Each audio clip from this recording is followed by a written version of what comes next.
ಓಂ ಶ್ರೀ ಗುರುಭ್ಯೋ ನಮಃ. ಹರ ಓಂ.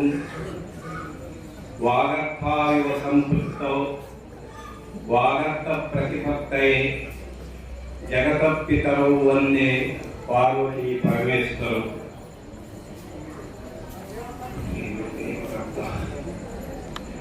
ಸಕಲ ಜಗದಾಧಾರ ಅಧಿಷ್ಠಾನ ಪರಮ ಮಂಗಳ ಸ್ವರೂಪನಾದ ಪರಮಾತ್ಮನಿಗೆ ಯಥಾವದು ವಂದಿಸುತ್ತ ಶ್ರೀ ಆದಿನಾಥೀಠ ಪರಂಪರಾಗತ ಅಸ್ಮದಾಚಾರ್ಯ ಪರ್ಯಂತರ ಮಹಾಗುರು ಪರಂಪರೆಗೆ ಮನೋವಾಕ್ಕಾಯಗಳಿಂದ ವಂದಿಸುತ್ತ ಶಿವರಾತ್ರಿಯ ನಿಮಿತ್ತ ಜಗದಾದಿ ಜಗದ್ಗುರು ಪಾರ್ವತಿ ಪರಮೇಶ್ವರರ ಅಡಿದಾವರಿಗಳಲ್ಲಿ ಅನೇಕ ದೀರ್ಘದಂಡ ಪ್ರಣಾಮಗಳನ್ನು ಸಲ್ಲಿಸುತ್ತಾ ಕ್ಷೇತ್ರಾಧಿಪತಿಯಾದ ಶ್ರೀ ಗುರು ಸಿದ್ದರಾಮೇಶ್ವರ ಸನ್ನಿಧಿಯಲ್ಲಿ ಅನೇಕ ದೀರ್ಘದಂಡ ಪ್ರಣಾಮಗಳನ್ನು ಸಲ್ಲಿಸುತ್ತಾ ತತ್ಸ್ವರೂಪರೆಯಾಗಿ ಈ ಎರಡೋಣಿ ಮಠದ ಅಧ್ಯಕ್ಷರಾಗಿರ್ತಕ್ಕಂಥ ಪೀಠಾಧಿಪತಿಗಳಾಗಿರ್ತಕ್ಕಂಥ ಶ್ರೋತ್ರ ಬ್ರಹ್ಮನಿಷ್ಠ ಶ್ರೀ ಮುರುಗೇಂದ್ರ ಮಹಾಸ್ವಾಮಿಗಳವರ ಚರಣಾರವಿಂದಗಳಿಗೂ ಕೂಡ ಅನೇಕ ದೀರ್ಘದಂಡ ಪ್ರಣಾಮಗಳನ್ನು ಸಲ್ಲಿಸುತ್ತಾ ಎಲ್ಲ ವೇದ ಮೂರ್ತಿಗಳಿಗೂ ಕೂಡ ವಂದಿಸುತ್ತಾ ಇಲ್ಲಿ ನೆರೆದಿರ್ತಕ್ಕಂಥ ಎಲ್ಲರಿಗೂ ಕೂಡ ನನ್ನ ಶರಣಾರ್ಥಿಗಳು ಮತ್ತು ಮಹಾಶಿವರಾತ್ರಿಯ ಅನಂತ ಅನಂತ ಧನ್ಯವಾದಗಳು. ಇಲ್ಲಿವರೆಗೂ ಮಹಾಶಿವರಾತ್ರಿಯ ಅಂಗವಾಗಿ ಶಿವನ ಅತ್ಯದ್ಭುತ ಪೂಜೆಯನ್ನು ತಾವು ಬಹಳ ಭಕ್ತಿಯಿಂದ ನೋಡಿದಿರಿ, ಆಲಿಸಿದಿರಿ. ಅಂಥ ಶಿವನ ಮಹಿಮೆ ಈ ಶಿವರಾತ್ರಿ ಜಾಗರಣೆಯ ಕಥಾ. ಸಮಯದ ಅಭಾವ ಇರುವುದರಿಂದ ಗುರುಗಳು 20 ನಿಮಿಷ ಟೈಮ್ ಕೊಟ್ಟಿದ್ದಾರೆ. ಅಷ್ಟರೊಳಗೆ ಈ ಶಿವರಾತ್ರಿಯ ಮಹತ್ವ ಪ್ರಸಿದ್ಧವಾಗಿರ್ತಕ್ಕಂಥ, ಯಾಕಂದ್ರೆ 100 ಕಥೆಗಳಿವೆ, ಅದರಲ್ಲಿ ಮುಖ್ಯವಾಗಿರ್ತಕ್ಕಂಥ ಈ ಶಿವರಾತ್ರಿಯ ಜಾಗರಣೆ ಯಾಕೆ ಮಾಡ್ತಾರೆ, ಇದರ ಉದ್ದೇಶ ಏನು, ಇದರ ಮಹತ್ವ ಏನು ಅಂತಕ್ಕಂಥದ್ದೇ ಎಲ್ಲರೂ ತಿಳಿದುಕೊಳ್ಳಬೇಕು. ಮತ್ತು ಆ ಶಿವನ ಮಹಿಮೆ ಎಷ್ಟು ಅಪರಂಪಾರ ಇದೆ. ಅಂಥ ಶಿವನನ್ನು ಇವತ್ತಿನ ದಿವಸ ಭಕ್ತಿಯಿಂದ ನಾಮಸ್ಮರಣೆ ಮಾಡುತ್ತಾ ಜಾಗರಣೆ ಮಾಡಿದರೆ ಶಿವನು ಬೇಡದ ವರಗಳನ್ನು ಕೊಡುತ್ತಾನೆ. ಪುರಂದರದಾಸರು ಕೂಡ ಬಹಳ ಚೆನ್ನಾಗಿ ಹೇಳಿದ್ದಾರೆ, ಶಿವ ದರ್ಶನ ನಮಗಾಯಿತು ಕೇಳಿ ಶಿವರಾತ್ರಿಯ ಜಾಗರಣೆಯಲ್ಲಿ ಬೇಡಿದ ವರಗಳನ್ನು ಕೊಡುವಳು ತಾಯಿ ಅಮ್ಮ. ಹೀಗೆ ಬಹಳಷ್ಟು ಸುಂದರವಾಗಿ ವರ್ಣನ ಮಾಡಿದ್ದಾರೆ. ಇವತ್ತಿನ ದಿವಸ ಶಿವನಾಮಸ್ಮರಣೆ ಗುರುನಾಮಸ್ಮರಣೆ ಮಾಡಬೇಕು, ಅಂದವಾಗಿ ನಮ್ಮ ಜನ್ಮ ಸಾರ್ಥಕವಾಗುತ್ತದೆ. ಇನ್ನ ಈ ಶಿವರಾತ್ರಿಯ ಜಾಗರಣೆ ಕಥೆ ಯಾವ ಪುರಾಣಗಳಿಂದ ಬಂದಿದ್ದು ಬಹಳ ಮಹತ್ವವಾಗಿರ್ತಕ್ಕಂಥ ಅದ್ಭುತ ಕಥೆ. ಇದನ್ನು ತಾವು ಕೇಳಿದಾಗ ಈ ಜಾಗರಣೆ ಮಹತ್ವ ಏನೊಂದು ಗೊತ್ತಾಗ್ತದೆ. ನಾವು ಶಿವನನ್ನು ಕುರಿತು ಜಾಗರಣೆ ಮಾಡ್ತೀವಿ. ಇವತ್ತಿನ ದಿವಸ ಯಾವ ಮಾಘ ಬಹುಳ ತ್ರಯೋದಶಿ ಶ್ರವಣ ನಕ್ಷತ್ರ, ಇವತ್ತಿನ ದಿವಸ ಪ್ರತಿಯೊಬ್ಬರಿಗೆ ಏನೋ ಭಾವನೆ ಇದೆ ಅಂತಂದ್ರೆ, ನಾವು ಇವತ್ತಿನ ದಿವಸ ಶಿವನನ್ನು ಕುರಿತು ನಾಮಸ್ಮರಣೆ ಮಾಡೋದು, ಭಜನೆ ಮಾಡುವುದು ಮತ್ತು ಯಾವ ಪುರಾಣ ಪುಣ್ಯ ಕಥೆಗಳನ್ನು ಕೇಳಿ ನಾವು ಬೆಳಗಾಗ್ತನ ಜಾಗರಣೆ ಮಾಡಿದ್ರೆ ನಮಗೆ ಶಿವ ಬಲಿತಾನೆ, ಬೇಡದ ವರಗಳನ್ನು ಕೊಡುತ್ತಾನೆ ಅಂತಕ್ಕಂಥದ್ದೇ ಬಹಳ ಮಂದಿ ತಲೆ ಒಳಗಾಗಿದೆ. ಆದರೆ ನಾವು ಜಾಗರಣೆ ಮಾಡಿ ಶಿವನನ್ನು ಒಲಿಸುವ ಕಥೆ ಅಲ್ಲ ಇದು. ಶಿವನನ್ನೇ ಜಾಗರಣೆ ಮಾಡುವ ಸಲುವಾಗಿ ಇರ್ತಕ್ಕಂಥ ಕಥೆ. ಶಿವ ಸಾಯಬಾರದು, ಅವನು ಎಚ್ಚರಿಕೆಯಿಂದ ಇರಬೇಕು, ಅವನು ನಿದ್ದೆ ಮಾಡಬಾರದು. ಅದ್ರ ಸಲುವಾಗಿ ಅವನು ನಿದ್ದೆ ಮಾಡಲಾರ್ದಂಗ ನಾವು ವೇದ ಮಂತ್ರಗಳನ್ನು ಭಜನೆ ಕೀರ್ತನೆ ಸಂಗೀತವನ್ನು ಮಾಡಿ ಶಿವನನ್ನು ಬೆಳಗಾಗ್ತನ ಎಚ್ಚರಿಕೆ ಮಾಡಿ ಅವನ ಏನು ಒಂದು ವಿಷಪ್ರಾಶನ ಆಗಿತ್ತು ಆ ವಿಷವನ್ನು ಇಳಿಸುವ ಸಲುವಾಗಿನೇ ಶಿವನನ್ನು ಜಾಗರಣೆ ಮಾಡುವ ಸಲುವಾಗಿನೇ ಶಿವರಾತ್ರಿಯ ಕಥೆ. ಇದನ್ನು ಸಂಸ್ಕೃತದಲ್ಲಿ ಹೇಳ್ತಾ ಇದ್ದೇನೆ. ಯಾವ ದೇವ ದಾನವ ದೈತ್ಯರಿಗೆ ಅನೇಕ ಸಾರಿ ಯುದ್ಧಗಳು ಆಗ್ತಾನೆ ಇದ್ದು ಕೊನೆಗೆ ಈ ದೈತ್ಯ ಗುರುವಾಗಿರ್ತಕ್ಕಂಥ ಶುಕ್ರಾಚಾರ್ಯರು ತಮ್ಮ ಶಿಷ್ಯರಾಗಿರ್ತಕ್ಕಂಥ ದೈತ್ಯ ದಾನವರಿಗೆ ಯುದ್ಧದಲ್ಲಿ ಸತ್ತವರಿಗೆ ಬದುಕ್ತಾ ಇದ್ದ. ರಾಕ್ಷಸ ಗುರು ಶುಕ್ರಾಚಾರ್ಯರು ಅಷ್ಟು ಪ್ರಬಲರಾಗಿದ್ದರು. ಆದರೆ ದೇವತಾ ಗುರುವಿನ ಹತ್ರ ಆ ವಿದ್ಯೆ ಇದ್ದಿದ್ದಿಲ್ಲ. ಹೀಗೆ ಶುಕ್ರಾಚಾರ್ಯರು ಸಂಜೀವಿ ಮಂತ್ರದಿಂದ ತಮ್ಮ ಶಿಷ್ಯರಿಗೆ ಸತ್ತವರಿಗೆ ಬದುಕ್ತಾ ಇದ್ರು. ಇದರಿಂದ ದೇವತೆಗಳು ಏನ್ ಮಾಡಿದ್ರು ಅಂತಂದ್ರೆ ಒಂದು ಮೀಟಿಂಗ್ ಮಾಡಿದ್ರು. ಮಾಡಿ ನಾವು ಸಾಯಲಾರದ ಔಷಧ ಕಂಡು ಹಿಡಿಬೇಕು, ನಮಗ್ ಮರಣ ಬರಬಾರ್ದು, ನಾವು ಅಮರರಾಗಬೇಕು ಅಂತ ತಿಳ್ಕೊಂಡು ಬ್ರಹ್ಮನ ಹತ್ರ ಹೋದ್ರು.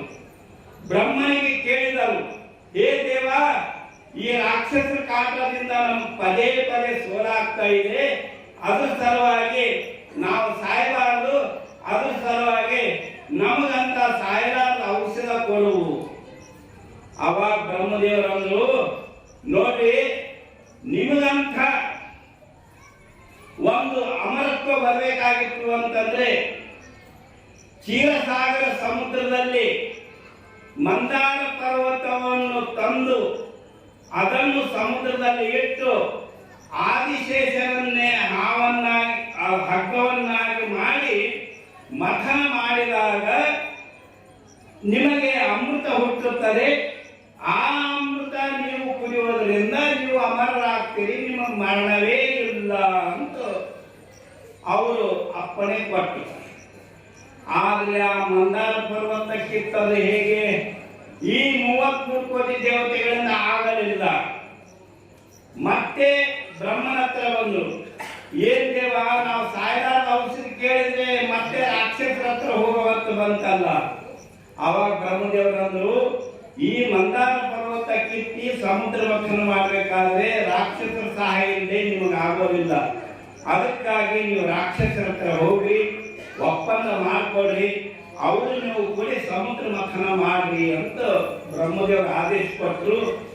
ಅವಾಗ ನಾರದ ಮಹರ್ಷಿ ಇಂದ್ರನಿಗೆ ಹೇಳಿದ, ಇದು ಸಮುದ್ರ ಮಥನ 3-4 ಸಾರಿ ಆಗಿದೆ, ಆದ್ರೆ ಕೊನೆ ಮಥನದ ಕಥೆ ಅಷ್ಟೇ ಹೇಳ್ತಾ ಇದ್ದೀನಿ, ಸಮಯದ ಕಡೆ ಲಕ್ಷ್ಯ ಕೊಡುತ್ತಾ ಸ್ವಲ್ಪ ಲಕ್ಷ್ಯ ಕೊಟ್ಟು ಕೇಳ್ರಿ, ಇದ್ರ ಮಹಿಮೆ ಎಷ್ಟು ಅಪಾರ ಇದೆ ಎಂಬುದು. ಯಾವಾಗ ಈ ಬಲಿಚಕ್ರವರ್ತಿ ಕಾಲಕ್ಕ ಕೊನೆಯ ಸಮುದ್ರ ಮಥನ ಅದು, ಅದಕ್ಕಿಂತ 3-4 ಸಮುದ್ರ ಮಥನ ಆಗಿ ಅನೇಕ ರತ್ನಗಳು 14 ರತ್ನಗಳು ಹುಟ್ಟಿದು. ಆದರೆ ಮುಂದೆ ಬಲಿಚಕ್ರವರ್ತಿ ಕಾಲಕ್ಕ ದುರ್ವಾಸನ ಶಾಪದಿಂದ ಇಂದ್ರನಿಗೆ ದುರ್ವಾಸನ ಶಾಪ ಆಯಿತು. ಅದರಿಂದ ಎಲ್ಲ ಐಶ್ವರ್ಯ ಕಳ್ಕೊಂಡ, ಎಲ್ಲ ಸಂಪತ್ತು ಸಮುದ್ರದಾಗ ಅಡಿಗೆ ಹೋಯಿತು. ಇನ್ನ ಮತ್ತೆ ಆ ಸಂಪತ್ತು ವಾಪಸ್ ಬರಬೇಕಾದ್ರೆ ಮತ್ತೆ ದೈತ್ಯ ದಾನವರ ಸಹಾಯ ತಗೋಬೇಕಾಯ್ತು. ಅವಾಗ ನಾರದ ಹೇಳ್ದ, ನೀನು ಬಲಿಚಕ್ರವರ್ತಿ ಹತ್ರ ಹೋಗು, ಅವನ ಹತ್ರ ಒಪ್ಪಂದ ಮಾಡ್ಕೋ, ನೀವೆಲ್ಲರೂ ಸಮುದ್ರ ಮಥನಕ್ಕೆ ಸಹಾಯ ಮಾಡಬೇಕು ಅಂತ. ಆಯ್ತು ಅಂತ ಹೇಳಿ ಇಂದ್ರ ಬಲಿಚಕ್ರವರ್ತಿ ಹತ್ರ ಬಂದ. ಈ ಬಲಿಚಕ್ರವರ್ತಿ ಯಾರು ಅಂತಂದ್ರೆ ಭಕ್ತ ಪ್ರಹ್ಲಾದನ ಮೊಮ್ಮಗ, ಹಿರಣ್ಯಕಶ್ಯಪನ ಮಗ ಪ್ರಹ್ಲಾದ, ಪ್ರಹ್ಲಾದನ ಮಗ ವಿರೋಚನ, ವಿರೋಚನ ಮಗ ಬಲಿಚಕ್ರವರ್ತಿ, ಈ ಬಲಿಚಕ್ರವರ್ತಿಯ ಮಗ ಬಾಣಾಸುರ. ಹೀಗೆ ಭಾಗವತ ಪುರಾಣದಲ್ಲಿ ಕಥೆ ಬರ್ತಾ ಇದೆ. ಅವಾಗ ಏನಾಯ್ತು, ಈ ಇಂದ್ರ ಬಲಿಚಕ್ರವರ್ತಿ ಹತ್ರ ಬಂದ. ನೋಡಿ, ನಾವು ನೀವು ಅಣ್ತಮ್ಮರು, ಒಂದೇ ತಂದೆಯ ಮಕ್ಕಳು, ನಾವು ತಾಯಂದ್ರು ಬೇರೆ ಬೇರೆ ಇದ್ರು ಕೂಡ ಇನ್ನ ಯುದ್ಧ ಬೇಡ, ನಮ್ಮೊಳಗೆ ಒಪ್ಪಂದ ಮಾಡ್ಕೊಳ್ಳೋಣ ಅಂತ ತಿಳ್ಕೊಂಡು ಹಾಗೆ ಹೀಗೆ ಹೊಗಳಿಕ್ ಹತ್ತ. ಅವಾಗ ಶುಕ್ರಾಚಾರ್ಯರು ಹೇಳಿದ್ರು, ಏನೋ ಏನೋ ಉದ್ದೇಶ ಇಟ್ಕೊಂಡು ಬಂದ ಬಲಿಚಕ್ರವರ್ತಿ, ನೀ ತರ ಹುಷಾರದಿದ್ದಿರು ಅಂತ. ಅವಾಗ ಇಂದ್ರ ಹೇಳ್ದ, ನಾವು ನೀವು ಸಮುದ್ರ ಮಥನ ಮಾಡೋಣ, ಅದ್ರೊಳಗೆ ಅಮೃತ ಹೋಗ್ತದ, ಅದು ಅಮೃತ ಕುಡಿದು ಅಮರ ಆಗೋಣ. ಆಯ್ತು. ಅವಾಗ ಶುಕ್ರಾಚಾರ್ಯ ಹೇಳಿದ್ರು ಬಲಿ ಚಕ್ರವರ್ತಿಗೆ 50-50 50% ನಮ್ಗೆ ಅಮೃತ ಕೊಡಾಗಿದ್ರೆ ನಾವು ಇದು ಸಹಾಯ ಮಾಡ್ತೀವಿ, ಇಲ್ಲಾಂದ್ರೆ ಇಲ್ಲ ಅಂತ ಹೇಳಿಬಿಡುವ ಅಂದ್ಬಿಟ್ಟ. ಅವಾಗ ಬಲಿ ಚಕ್ರವರ್ತಿ ಹೇಳಿದ, ನಾವು ಪುಕ್ಕಟೆ ಸಹಾಯ ಮಾಡೋದಿಲ್ಲ, ನೀವು ನಮ್ಮ ಜೊತೆಯಲ್ಲಿ ನೀವು ಸಮುದ್ರ ಮಂಥನ ಮಾಡೋ ಹಾಗಿದ್ರೆ ನಮಗೂ ಅಲ್ಲಿ ಹುಟ್ಟಿರ್ತಕ್ಕಂಥ ಅಮೃತ ನಮ್ಗೆ ಸರಿ ಸಮಾನ ಪಾಲ ಕೊಡಬೇಕು, ಹಂಗಿತ್ತಂದ್ರೆ ನಾವು ಇದು ಸಹಾಯ ಮಾಡ್ತೀವಿ, ಇಲ್ಲಂದ್ರೆ ಇಲ್ಲ ಅಂತ ಹೇಳಿಬಿಟ್ಟ. ಅವಾಗ ಅನಿವಾರ್ಯಕ್ಕಾಗಿ ಒಪ್ಕೋಬೇಕಾಯ್ತು. ಅವಾಗ ಇಂದ್ರ ಬಂದು ಹೇಳಿದ, ಹೀಗಾಯ್ತು, ಈಗ ನಾವು ಏನ್ ಮಾಡಿದೀವಿ, ಈಗ ಅರ್ಧ ಅಮೃತ ಅವ್ರಿಗೆ ಹೋಗ್ತದಲ್ಲ. ಅವಾಗ ನಾರ್ ಬಂದ, ನೀವು ಸುಮ್ಮನೆ ಇರ್ರಿ, ಅದು ಅಮೃತ ಒಂದು ಹುಟ್ಟಿ ಆಮೇಲೆ ನಾ ಎಲ್ಲ ಮಾಡ್ತೀನಿ ಕದ್ದ, ಮೊದಲು ಆ ರಾಕ್ಷಸ ಸಹಾಯ ತಗೊಳ್ರಿ ಅಂತ ಹೇಳಿದ.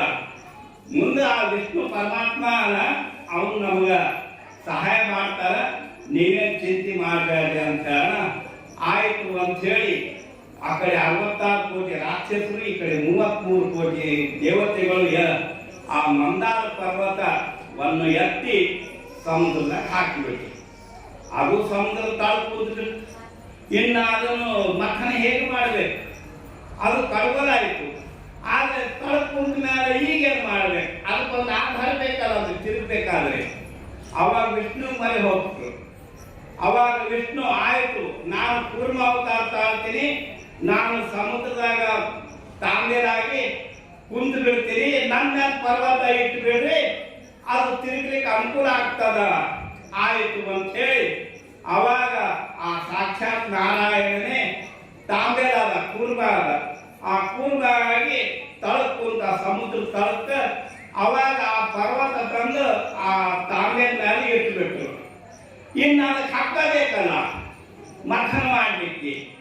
ಅವಾಗ ಆದಿಶೇಷ 1000 ಹೆಡೆ ಸರ್ಪ ಅದಕ್ಕೆ ಮರೆ ಹೊಕ್ಕರು. ನೋಡಪ್ಪ, ಇಂಥ ಒಂದು ಅಮರತ್ವ ಪಡಿಬೇಕಾದ್ರೆ ನಿನ್ನ ಸಹಾಯ ಅವಶ್ಯಕತೆ ಆದ, ನೀ ಹಗ್ಗ ಹಾಗೂ ನಾವು ಮಥನ ಮಾಡ್ತೀವಿ, ಅಮೃತ ಹುಡ್ತದ. ಆಯ್ತು ಅಂತ ಹೇಳಿ 1000 ಹೆಡೆ ಸರ್ಪ ಆದಿಶೇಷ ಒಪ್ಕೊಂಡ ನಂತರ ಅದಕ್ಕೆ ಒಂದು 2-3 ಸುತ್ತ ಹಾಕಿದ್ರು. ಹಾಕಿದ ನಂತರ ದೇವತೆಗಳು ಬಾಲದ ಕಡೆ ಹಿಡಿದು ಜಗ್ಗಿದ್ರು, ರಾಕ್ಷಸರು ಆ ಮುಖದ ಕಡೆ ಹಿಡಿದು ಜಗ್ಗಿದ್ರು. ಮಥನ ಮಾಡಕ ಏನಾಯ್ತಂದ್ರೆ ಮೊಟ್ಟ ಮೊದಲು ಅದು ಹಾವು 1000 ಹೆಡೆ ಸರ್ಪ ಅದು ತಿಕ್ಕೋದ್ರಿಂದ ಆ ಘರ್ಷಣದಿಂದ ನೋವಾಗಿ ಅದು ವಿಷಕಾರಿ. ಆದಿಶೇಷ ಜಗಸುಂಡಿಗೆ ಹತ್ತು. ಅವಾಗ ಈಗ ವಿಷ್ಣು ಮೇಲೆ ಹೋಗ್ಬೇಕಂದ್ರೆ ವಿಷ್ಣು ತಾಂಬೇರಾಗಿ ಸಮುದ್ರ ಅದು ಪರ್ವತ ಹೊತ್ಕೊಂಡು ಕುಂತಾನ. ಅವಾಗ ಬ್ರಹ್ಮದೇವರ ಹತ್ರ ಹೋದ್ರು, ಹೇ ದೇವ, ಇದು ವಿಷ ಜಗತ್ಸುಂಡಿಗೆ ಹತ್ತದ, ಹೆಂಗ್ ಮಾಡ್ಬೇಕು, ಈಗ ಮೊದಲು ನಾವು ರಕ್ಷಣೆ ಆಗ್ಬೇಕು, ಆಮೇಲೆ ಅಮೃತದ ಮಾತು ಅಂತ ಹೇಳ.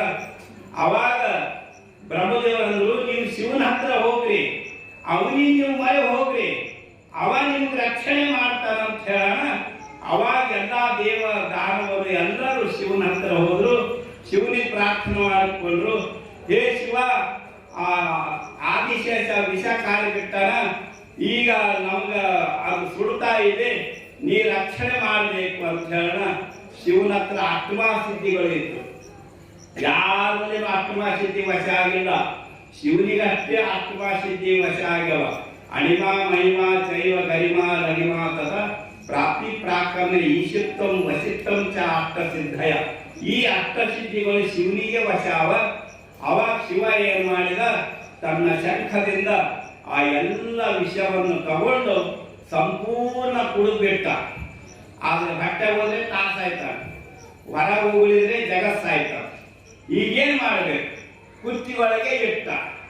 ಅವಾಗ ಅದು ಕುತ್ತಿಗೆ ವಿಷ ಸುಟ್ಟು ಅಲ್ಲಿ ವಿಷದ ಪ್ರಭಾವದಿಂದ ಅವನ ಕಂಠ ಸುಟ್ಟು ಕಪ್ಪಾಗಿ ನೀಲ ಕಂಠ ಅನ್ಸ್ಕೊಂಡ, ಶ್ರೀಕಂಠ ಅನ್ಸ್ಕೊಂಡ. ಅವಾಗ ಸ್ವಲ್ಪ ಜೋರಿ ಹೊಡಿಲಿಕ್ಕೆ ಹತ್ತ. ಯಾಕಂದ್ರೆ ಹಾವು ಮುಟ್ಟಿದಾಗ ಜಾಗರಣೆ ಮಾಡ್ಬೇಕು. ಯಾರಿಗೆ ಆಗ್ಲಿ, ಇದು ಎಲ್ಲರಿಗೂ ಹುಷಾರು ಗೊತ್ತದ. ಯಾರಿಗೆ ಅಚಾನಕ್ ಹುಳ ಮುಟ್ಟಿತು ಅಂತಂದ್ರೆ ಅವನಿಗೆ ನಿದ್ದೆ ಮಾಡ್ಬಿಡ್ತಾರೆ. ಅವನು 24 ತಾಸು ಜಾಗೃತಿ ಇದ್ದಾದ್ರೆ ವಿಷ ಇಳಿದು ಬಿಡ್ತಾರೆ. ಆಮೇಲೆ ಡಾಕ್ಟರ್ ಹೇಳಿದ ಔಷಧದಿಂದ ಅವನ ರೋಗ ನಿವಾರಣೆ ಆಗ್ತದ. ಇದು ಪದ್ಧತಿ. ಆದ್ರೆ ಮೊಟ್ಟ ಮೊದಲು ವಿಷ ಕುಡಿದವನೇ ಶಿವ. ಅವನಿಗೆ ಜಾಗರಣೆ ಮಾಡಬೇಕು, ಅವನಿಗೆ ನಿದ್ದೆ ಮಾಡಿಬಿಡಿಸ್ಬಾರ್ದು, ಅವ ಸಾಯಬಾರ್ದು. ಯಾಕಂದ್ರೆ ಇನ್ನ ಅಮೃತ ಹುಟ್ಟಿದ್ದಿಲ್ಲ. ಅದಕ್ಕಾಗಿ ಆ ಶಿವ ಸ್ವಲ್ಪ ಮಪ್ಪು ಬರ್ಲಿಕ್ಕತ್ತು, ಇನ್ನು ಶಿವ ಸಾಯಬಾರದು ಅಂತ ತಿಳ್ಕೊಂಡು ಎಲ್ಲ ದೇವತೆಗಳು, ಗಂಧರ್ವರು, ಅನೇಕ ಗಣಗಳು ಅವನನ್ನು ಜಾಗರಣೆ ಮಾಡಬೇಕು, ಅವನ ಸಾಯಬಾರದು, ಅವನು ನಿದ್ದಿಗಳಿಸ್ಬೇಕು ಅಂತ ತಿಳ್ಕೊಂಡು ಅವಾಗ ಎಲ್ಲರೂ ಕೂಡ ವೇದಘೋಷ ಮಾಡಿದ್ರು. ಸಂಗೀತ, ನೃತ್ಯ, ಗೀತ, ವಾದ್ಯ, ಅನೇಕ ಮನರಂಜನೆಗಳು ನಡೆದು ಅವಾಗ ಶಿವ ಸಂಪೂರ್ಣ ಬೆಳಗಾಗ್ತಾನ. ಆ ವಿಷಬಾಧೆಯಿಂದ ಸಂಪೂರ್ಣ ಗುಣಮುಖ ಆದ. ಅವಾಗ ಶಿವ ಆಶೀರ್ವಾದ ಮಾಡಿದ. ಯಾರು ಇವತ್ತಿನ ದಿವಸ ಈ ಮಾಘಗಳು ತ್ರಯೋದಶಿ ಶ್ರವಣ ನಕ್ಷತ್ರ ದಿವಸ ಸಮುದ್ರ ಮಥನ ಆಗಿದ್ದು. ಅದಕ್ಕಾಗಿ ಇವತ್ತಿನ ದಿವಸ ನನ್ನ ಸಲುವಾಗಿ ಜಾಗರಣೆ ಯಾರು ಮಾಡ್ಯಾರ ಅಂಥವ್ರು ಭಕ್ತಿಯಿಂದ ಇವತ್ತಿನ ದಿವಸ ಯಾರು ಜಾಗರಣೆ ಮಾಡ್ತಾರ ಅವರಿಗೆ ಬೇಡಿದ ವರಗಳು ಕೊಡ್ತೀನಿ ಅಂತ ತಿಳ್ಕೊಂಡು ಶಿವ ಆಶ್ವಾಸನೆ ಕೊಟ್ಟ. ಅವಾಗಲೇ ಈ ಶಿವರಾತ್ರಿ ಜಾಗರಣೆ ಬಂತು. ಹೀಗೆ 14 ಆ ಸಮುದ್ರದಿಂದ 14 ರತ್ನಗಳು ಹುಟ್ಟಿದ್ವು. ಅದರಲ್ಲಿ ಸಮುದ್ರದಿಂದ ಅಮೃತ ಹುಟ್ಟು, ಧನ್ವಂತರಿ ವೈದ್ಯ ಹುಟ್ಟಿದ, ಕಾಮಧೇನು, ಕಲ್ಪವೃಕ್ಷ, ಐರಾವತ, ಉಚ್ಚೈಸ್ರವ, ಯಾವ ಶಂಖ, ಪಾಂಚಜನ್ಯ ಶಂಖ, ಸುದರ್ಶನ ಚಕ್ರ, ಚಿಂತಾಮಣಿ, ಆಮೇಲೆ ಅಪ್ಸರಾ ಸ್ತ್ರೀಯರು, ಹೀಗೆ 14 ರತ್ನಗಳು ಹುಟ್ಟಿದವು. ಅವು ಯಾರ್ಯಾರು ಬೇಕು ಅವರೆಲ್ಲ ಹಂಚಿಕೊಂಡು, ಲಕ್ಷ್ಮಿಯನ್ನು ನಾರಾಯಣ ಹಂಚಿಕೊಂಡ, ಯಾವ ಇಂದ್ರ ಅಮೃತ ತಗೊಂಡ್ಬಿಟ್ಟ, ಯಾವ ಸುದರ್ಶನ ಚಕ್ರ, ಪಾಂಚಜನ್ಯ ಶಂಖ ವಿಷ್ಣು ತಗೊಂಡ. ಹೀಗೆ ಕಾಮಧೇನು, ಐರಾವತ, ಕಲ್ಪವೃಕ್ಷ ಇವೆಲ್ಲ 5 ದೇವದಾರುಗಳು. ಈ 5 ವೃಕ್ಷಗಳು ಕೂಡ ಇಂದ್ರನ ಬಾರಿಗೆ ಹೋದು. ಆದರೆ ಈಗ ಅಲ್ಲಿ ಮೋಸ ಆಯಿತು. ಯಾವ ರೀತಿ ಅಂದ್ರೆ ಆ ಅಮೃತ ಹುಟ್ಟಿಸ್ಕೊಂಡೆ ಈಗ ರಾಕ್ಷಸರು ತಗೊಂಡು ಓಡಿ ಹೋಗ್ಬೇಕಾಗ್ತದೆ. ಮೊದಲೇ ಶುಕ್ರಾಚಾರ್ಯ ಹೇಳಿದ, ದೇವತೆಗಳನ್ನ ನೀವು ವಿಶ್ವಾಸ ಇಡಬೇಡ್ರಿ, ಅಮೃತ ಹುಟ್ಟುಕೊಳ್ಳಿ, ಅದನ್ನು ತಗೊಂಡು ಬರ್ರಿ, ನಾನೇ ನಿಮ್ಗೆ ಹಂಚ್ತೀನಿ ಅಂತ ಶುಕ್ರಾಚಾರ್ಯ ಹೇಳಿದ. ಅದಕ್ಕೆ ಅದು ಅಮೃತ ಹುಟ್ಟುಕೊಂಡೆ ಆ ಧನ್ವಂತರ ಕೈಯಾಗಿ ಕಸ್ಕೊಂಡು ರಾಕ್ಷಸರು ಕಸ್ಕೊಂಡು ತಗೊಂಡು ಓಡಿ ಹೋಗ್ಬೇಕಾಗ್ತದೆ. ದೇವತೆಗಳು ಗಾಬರಿ ಆದರು.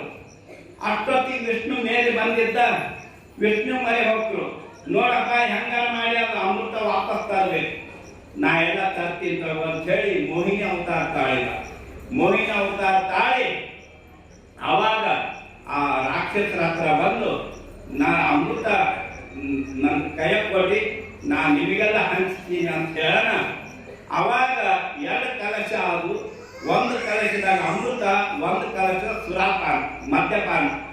ಈತ ಏನ್ ಮಾಡಿದ, ಮೋಹಿನಿ ಅವತಾರದಾಗ ದೇವತೆಗಳಿಗೆ ಅಮೃತ ಹಾಕೊಂತ ಹೋದ, ಈ ರಾಕ್ಷಸರಿಗೆ ಮದ್ಯಪಾನ ಕೊಡ್ತಾ ಹೋದ. ಅವರು ಮದ್ಯವನ್ನೇ ಕುಡಿದು ಅದೇ ಅಮೃತ ಅಂತ ತಿಳ್ಕೊಂಡು ನಿಶಾದ ಬಿಟ್ಟರು. ಈ ರೀತಿ ಆ ಶಿವ ಅವಾಗ ಏನಾಯ್ತು ಅಂದ್ರೆ, ಆ ಮೋಹಿನಿ ಅವತಾರದಾಗ ಆತ ಅವನ ಸೌಂದರ್ಯ, ಅವನ ಲಾವಣ್ಯ ನೋಡಿ ಶಿವ ಏನ್ ಮಾಡಿದ, ಆ ಮೋಹಿನಿ ಕೂಡ ಕೂಡಿಬಿಟ್ಟ. ಅದರಲ್ಲಿ ಸ್ವಾಮಿ ಅಯ್ಯಪ್ಪ ಹುಟ್ಟಿದ. ನೋಡಿ ಅಯ್ಯಪ್ಪ ಹೆಂಗ್ ಹುಟ್ಟಿದ ಎಂಬುದು ಹರಿಹರ ಸುತ. ಶಿವನಿಗೆ 4 ಮಕ್ಕಳು. ಒಂದು ತಂದೆ ಬರ್ತಿದ್ದು ಮಗ, ತಾಯಿಗೆ ಹುಟ್ಟಿದವ ಯಾರು ಅಂದ್ರೆ ಗಣಪ. ತಂದೆ ಬರ್ತಿಲ್ಲ, ತಾಯಿ ಮಣ್ಣಿನಿಂದ ಮಾಡಿ ಆ ಮೂರ್ತಿ ಕಳೆ ಕೊಟ್ಟು, ಇದು ಮುಂದಿನ ಕತೆ ಬರ್ತದ ನಿಮ್ಗ, ಸುಮ್ಮನೆ ಸಂಕ್ಷಿಪ್ತ ಹೇಳಿಕತ್ತೀನಿ. ಭಾಳ ದೊಡ್ಡ ಕಥೆಗಳವ. ಇಲ್ಲಿ ತಂದೆಗೆ ಗೊತ್ತಾಗಲಾರದೆ ಹುಟ್ಟಿದ ತಾಯಿಯ ಮಗ ಯಾರು? ಗಣಪತಿ. ಇನ್ನು ತಾಯಿ ಗೊತ್ತಾಗಲಾರದೆ ತಂದೆಗೆ ಹುಟ್ಟಿದವ ಯಾರು ಅಂದ್ರೆ ವೀರಭದ್ರ. ಈಗ ದಕ್ಷ ಬ್ರಹ್ಮನ ಯಜ್ಞ ಧ್ವಂಸ ಮಾಡೋ ಸಲುವಾಗಿ ಶಿವ ಏನ್ ಮಾಡಿದ, ಆ ಜಟವನ್ನು ಕಿತ್ತಿ ನೆಲಕ್ಕೆ ಅಪ್ಪಳಿಸಿಬಿಟ್ಟ. ವೀರಭದ್ರ ಅವತಾರ ಆಯಿತು. ಆ ವೀರಭದ್ರ ಹೋಗಿ ದಕ್ಷ ಬ್ರಹ್ಮನ ರುಂಡ ಸಂಹಾರ ಮಾಡಿದ. ಆಮೇಲೆ ಅಲ್ಲಿ ಸತಿದೇವಿ ಯಜ್ಞದಾಗೆ ಆಹುತಿ ಆಗಿದ್ದಳು. ಆಕೆಯ ಮೋಹದಿಂದ ಶಿವ ಏನ್ ಮಾಡಿದ, ಆ ಸತಿದೇವ ಹೆಣವನ್ನು ತಗೊಂಡು ಹುಚ್ಚರಾಗಿ ತಿರುಗಾಡಿ ಕತ್ತ. ಅವಾಗ ವಿಷ್ಣು ಏನ್ ಮಾಡಿದ, ಈ ಶಿವನ ಮೋಹ ಬಿಡಿಸ್ಬೇಕಂತ ತಿಳ್ಕೊಂಡು ತನ್ನ ಚಕ್ರದಿಂದ ಆ ಸತಿದೇವಿಯ ಶರೀರವನ್ನು 50 ತುಕಡಿ ಮಾಡಿಬಿಟ್ಟ. ಆ 50 ತುಕಡಿಗಳೇ 50 ಶಕ್ತಿ ಪೀಠ. ಅದು ಆಕೆ ಆಭರಣಗಳು ಒಂದು ಜಾಗದಲ್ಲಿ ಬಿದ್ದಿದ್ದು 51 ಶಕ್ತಿ ಪೀಠಗಳು ಆದವು. ಅವು ನಮ್ಮ ಭಾರತ ದೇಶದಲ್ಲಿ 42 ಶಕ್ತಿ ಪೀಠ ಇವೆ. ಪಾಕಿಸ್ತಾನದಲ್ಲಿ ಹಿಂಗಳಾಂಬಿಕಾ ಅಲ್ಲಿ ಶಕ್ತಿ ಪೀಠ ಇದೆ. ನೇಪಾಳದಲ್ಲಿ 1 ಶಕ್ತಿ ಪೀಠ, ಬಾಂಗ್ಲಾದೇಶದಲ್ಲಿ 3 ಶಕ್ತಿ ಪೀಠ, ಲಂಕೆಯಲ್ಲಿ 1 ಶಕ್ತಿ ಪೀಠ. ಹೀಗೆ 51 ಶಕ್ತಿ ಪೀಠಗಳಾದವು. ಇದು ವಿಸ್ತಾರ ಭಾಗವತ ಪುರಾಣದಲ್ಲಿ ಸ್ಪಷ್ಟವಾಗಿದೆ. ಅಂಥ ಶಿವ ಈ ಪ್ರಕಾರವಾಗಿ ತನಗೆ ಏನು ಇಲ್ಲದೆ ಭೋಳಾಶಂಕರನಾಗಿ ಸ್ಮಶಾನವಾಸ ಮಾಡಿದ್ರು ಕೂಡ ಭಕ್ತಪ್ರಿಯ ಭೋಳಾಶಂಕರ ಬೇರೆ ವರಗಳನ್ನು ಕೊಡ್ತಕ್ಕಂತಹ ಶಿವ. ಅಂತ ಶಿವನ ನಾಮಸ್ಮರಣೆ ಇವತ್ತಿಂದು ಮಾಡಿದ್ರೆ ನಮ್ಮ ಜನ್ಮ ಸಾರ್ಥಕ ಆಗ್ತದ. ಪ್ರತಿಯೊಬ್ಬರು ಕೂಡ ಗುರುನಾಮ ಸ್ಮರಣೆ ಹರನಾಮ ಸ್ಮರಣೆ ಮಾಡಬೇಕು. ಒಂದು ಸಾರಿ ತುಳಸಿದಾಸ ಕಬೀರದಾಸ ಹತ್ರ ಶಿಷ್ಯರು ಶಾಸ್ತ್ರ ಕೇಳ್ತಾ ಇದ್ರು. ಪರಮಾತ್ಮ ಸರ್ವವ್ಯಾಪಕವಾಗಿದ್ದಾರೆ.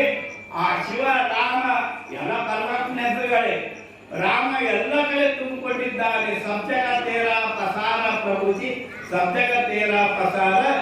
ಅದ್ರ ಸಲುವಾಗಿ ರಾಮ ಎಲ್ಲ ಕಡೆ, ಆ ಪರಶಿವ ಎಲ್ಲ ಕಡೆ ತುಂಬಿಕೊಂಡಿದ್ದಾನೆ. ಅವನು ಇಲ್ಲದ ಜಾಗನೇ ಇಲ್ಲ, ಸರ್ವವ್ಯಾಪಕ ಪರಮಾತ್ಮ ಇದ್ದಾನೆ ಅಂತ ಹೇಳಿಬಿಟ್ಟ. ನಮ್ಮಂತ ಒಬ್ಬ ಘಾಟಿ ಶಿಷ್ಯ ಏನಂದ, ಮಹಾರಾಜ್ ಪರಮಾತ್ಮ ಎಲ್ಲ ಕಡೆ ತುಂಬಿಕೊಂಡಾನೆ ಏನಂತ ಕೇಳಿದ.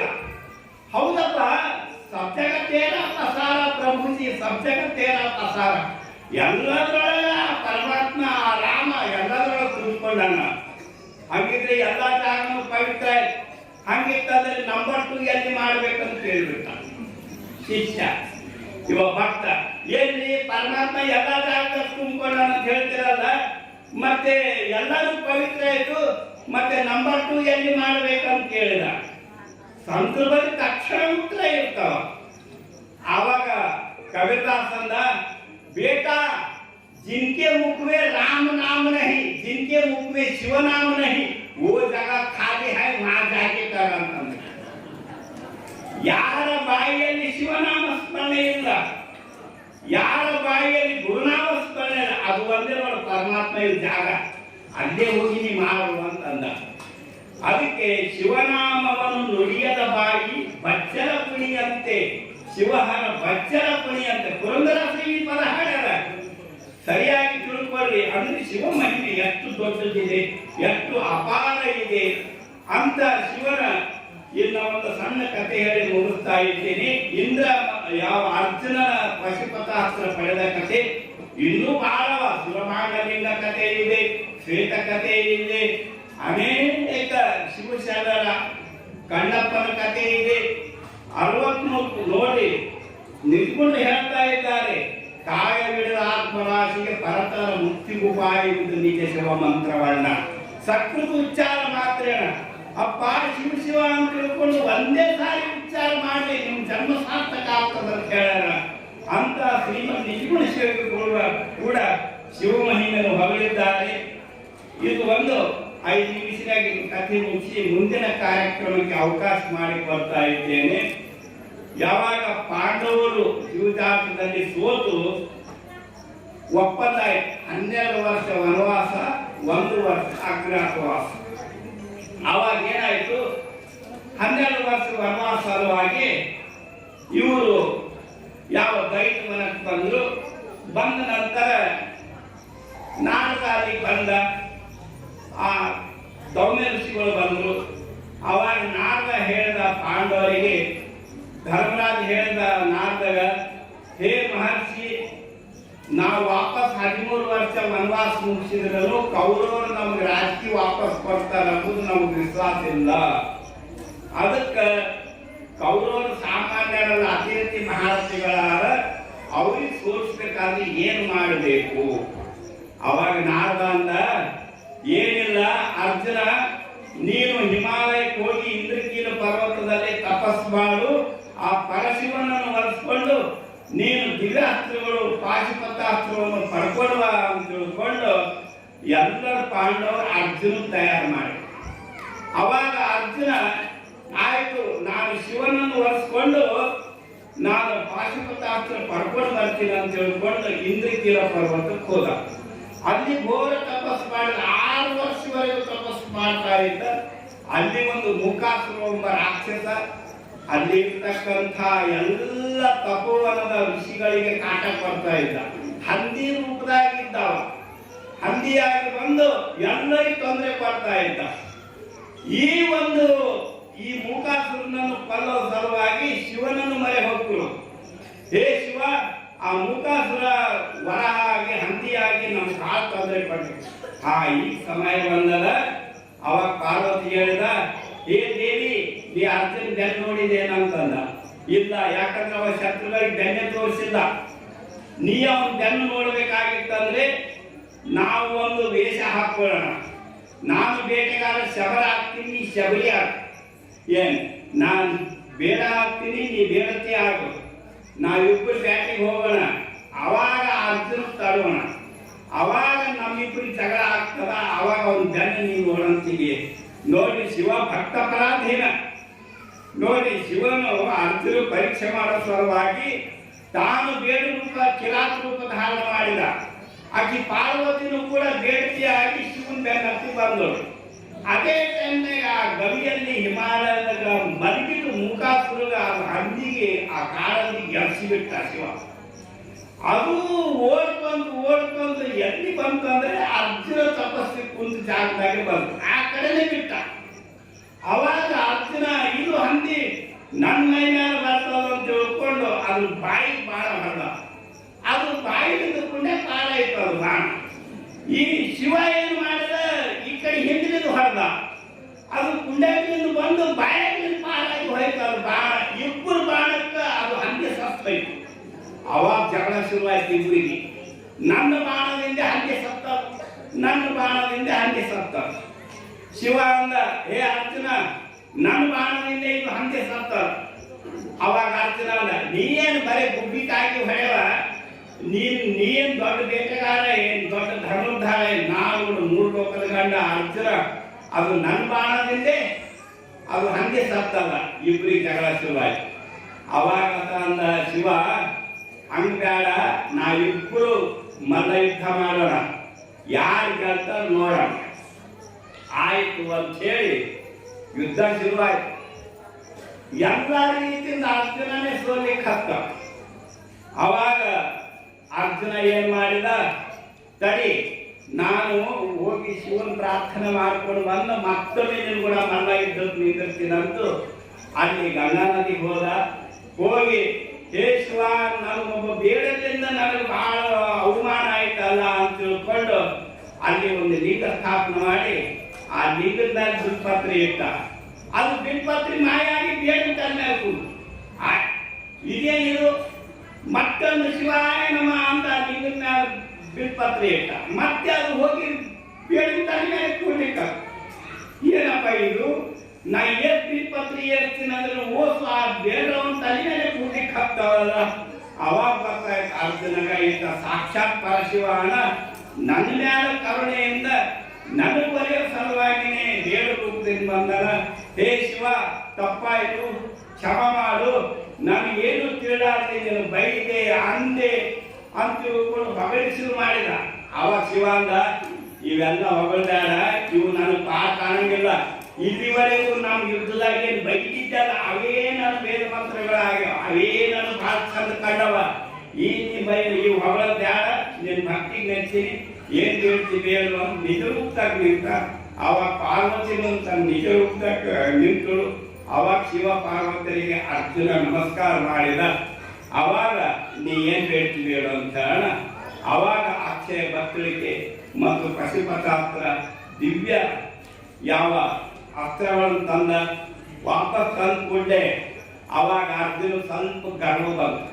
ನಾನು ಶಿವನನ್ನು ಒರೆಸ್ಕೊಂಡು 6 ವರ್ಷ ತಪಸ್ಸು ಮಾಡಿ ನಾನು ಪಶುಪತಾಸ್ತ್ರ ಪಡ್ಕೊಂಡು ಬಂದೀನಿ.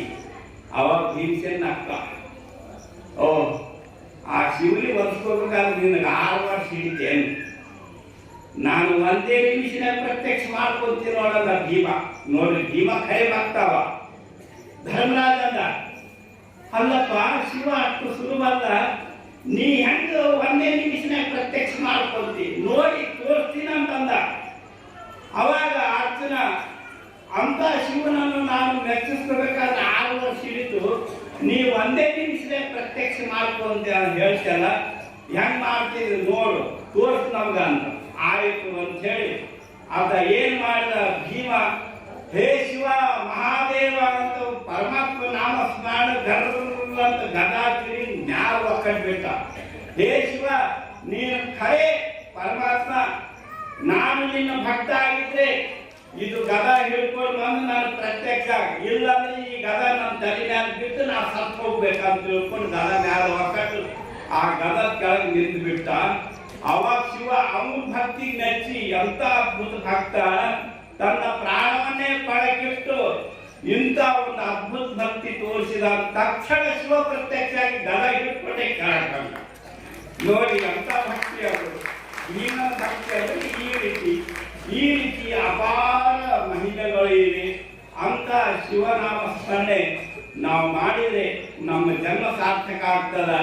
ಈ 4 ಜಾವಗಳು 3 ಗಂಟೆದು ಒಂದೊಂದು ಜಾವ, ಈ 4 ಜಾವ ಕೂಡಿ 12 ಗಂಟೆ ಆಗ್ತದ. ಈ ಶಿವ ಯೋಗದಲ್ಲಿ ಶಿವರಾತ್ರಿ ದಿವಸ ಈ 4 ಜಾವ 8 ಜಾವತ್ತು ಒಂದು ದಿವಸ 24 ಗಂಟೆ, ರಾತ್ರಿಯ 4 ಜಾವಗಳಲ್ಲಿ 1 ಜಾವಕ್ಕೆ ಎಷ್ಟು ಫಲ, 2 ಜಾವಕ್ಕೆ ಎಷ್ಟು ಫಲ, 3 ಜಾವಕ್ಕೆ ಎಷ್ಟು ಫಲ, 4 ಜಾವಕ್ಕೆ ಎಷ್ಟು ಫಲ ಅಂತಕ್ಕಂಥದ್ದು ಪುರಾಣಗಳಲ್ಲಿ ಸಾಕಷ್ಟು ಅದರ ಫಲರೂಪ ಹೇಳಿದ್ದಾರೆ. ತಾವೆಲ್ಲರೂ ಫಲ ಸ್ವೀಕಾರ ಮಾಡಿದ ನಂತರ ಯಾರು ಕೀರ್ತನೆ ಮಾಡುವುದು, ಭಜನೆ ಮಾಡುವುದು, ಪರಮಾತ್ಮನ ನಾಮಸ್ಮರಣೆ ಮಾಡುವುದು, ಈ ರೀತಿ ಇವತ್ತಿನ ದಿವಸ ಆ ಶಿವನನ್ನು ಕುರಿತು ಜಾಗರಣೆ ಮಾಡೋದ್ರಿಂದ ನಮಗೆ ಆ ಶಿವ ಮೆಚ್ಚಿ ಬೇಡಿದ ವರಗಳನ್ನು ಕೊಡುತ್ತಾನೆ. ಅಂತ ಸಾಕ್ಷಾತ್ ಪರಶಿವ ನಮ್ಮ ನಿಮ್ಮೆಲ್ಲರಿಗೂ ಆಯುರಾರೋಗ್ಯ ಭಾಗ್ಯಗಳನ್ನು ಕೊಟ್ಟು ಕಾಪಾಡೋದನ್ನು ಹಾರೈಸುತ್ತಾ ನನ್ನ 4 ವಾಕ್ಯಗಳನ್ನು ಆ ಶಿವನ ಸನ್ನಿಧಿಯಲ್ಲಿ ಅರ್ಪಿಸುತ್ತೇನೆ. ಹರಿ ಓಂ. ವೇದ ಇರಬೇಕು, ಶಾಸ್ತ್ರ ಇರಬೇಕು, ನೃತ್ಯ ಇರಬೇಕು, ಎಲ್ಲವೂ ಇರಬೇಕಂತ ಇದ್ರು. ಶತಮಾನಂ ಭವತಿ ಶತಾಯ ಪುರುಷೇಂದ್ರಿಯ ಆಯುಷ್ಯವೇಂದ್ರಿಯ ಪ್ರತಿಷ್ಠತೆ ದೀರ್ಘಮಾಯು. ಈ ಕಾರ್ಯಕ್ರಮದಲ್ಲಿ ನೃತ್ಯವನ್ನು ಪ್ರಸ್ತುತಪಡಿಸುವುದಕ್ಕೆ ಶ್ರೀಮಠದ ಭಕ್ತರಾದ ಕುಮಾರಿ ಸಮೀಕ್ಷೆ ಹಾಗೂ ಕುಮಾರಿ ಪ್ರೇರಣೆ ಅವರು ಬಂದು ನೃತ್ಯವನ್ನು ಮಾಡಬೇಕು. ಇವರಲ್ಲಿ